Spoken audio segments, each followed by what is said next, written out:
The heat across Egypt is no longer merely a season. It is a suffocating, physical weight that bears down on every exposed surface. Under this relentless pressure, human biology shatters, like the 54-year-old sanitation worker who collapsed on the asphalt, his heart failing in a sudden, catastrophic breakdown. This isolated tragedy exposes a systemic biological threat, hunting millions of laborers out in the open fields and across unprotected environments. Even indoors, from the superheated floors of molten foundries to the stifling air of industrial bakeries, natural cooling is impossible. When a body's net heat load overtakes its capacity to cool, the descent is terrifyingly rapid, dragging a worker from severe cramps and exhaustion straight into muscle breakdown and lethal heat stroke.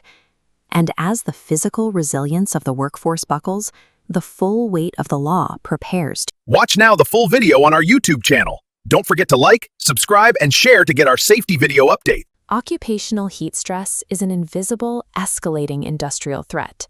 It happens when the work environment actively turns against the human body, pushing our biological limits past the breaking point. The mechanic is a simple biological equation. When net thermal load, the combination of environmental and metabolic heat, exceeds the body's natural cooling ability, the system fails.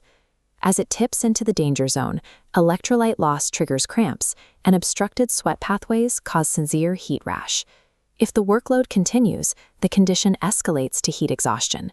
The worker experiences heavy sweating, dizziness, and nausea as their heart struggles to pump enough blood to the skin to dissipate the mounting internal temperature.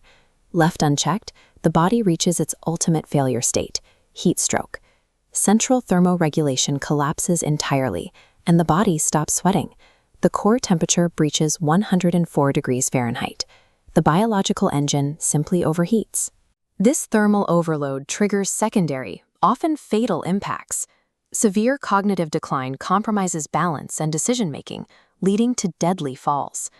Meanwhile, the breakdown of muscle tissue releases proteins into the bloodstream, causing an acute kidney injury known as rhabdomyolysis.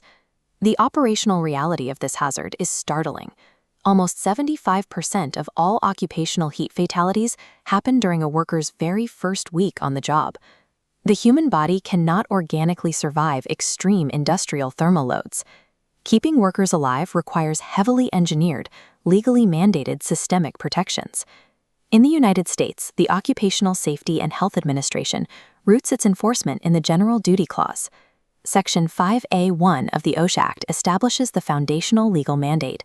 Employers must provide a workplace free from recognized hazards, causing or likely to cause death or serious physical harm, and that explicitly includes heat. OSHA's National Emphasis Program relies on the heat index to enforce job site interventions. Specific triggers at 80 degrees and 90 degrees Fahrenheit legally obligate employers to provide mandatory rest breaks, shade, and active monitoring. This animated chart details the operational antidote for that first-week fatality statistic, the 20% acclimatization rule. To force biological adaptation, OSHA requires a strict 5 to 14-day schedule, authorized to face only 20% of their normal heat exposure on day 1, and increasing that exposure by exactly 20% each following day. To combat extreme fluid loss, that step-up schedule is paired with a strict hydration protocol. Employers must provide cool, potable water and ensure workers consume 1 liter per hour. That breaks down to 1 cup every 15 minutes on the clock. However, there is a biological danger to overhydration, known as water intoxication or hyponatremia. To prevent the dangerous dilution of blood sodium levels, OSHA rigidly caps fluid intake at 48 ounces per hour. The U.S. OSHA framework functions as a reactive formula. It calculates the rising external temperature and automatically dials back a worker's physical exertion while increasing mandatory fluid intake. The Egyptian regulatory framework applies these concepts through highly specific, stringent operational limits. The Executive Regulations of Environment Law, established under Decree No. 338 of 1995, sets the baseline.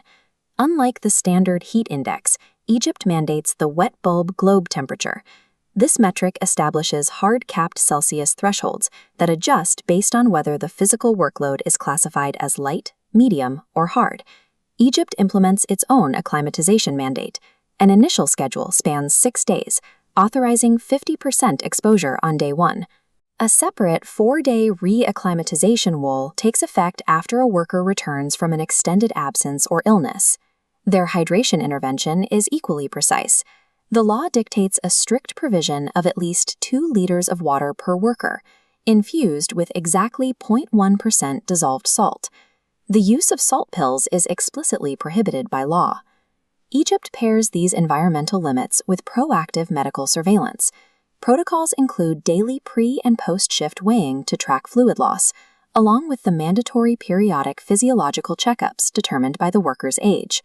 Looking forward to the new Egyptian Labor Law No. 14 of 2025, the system modernizes occupational safety enforcement.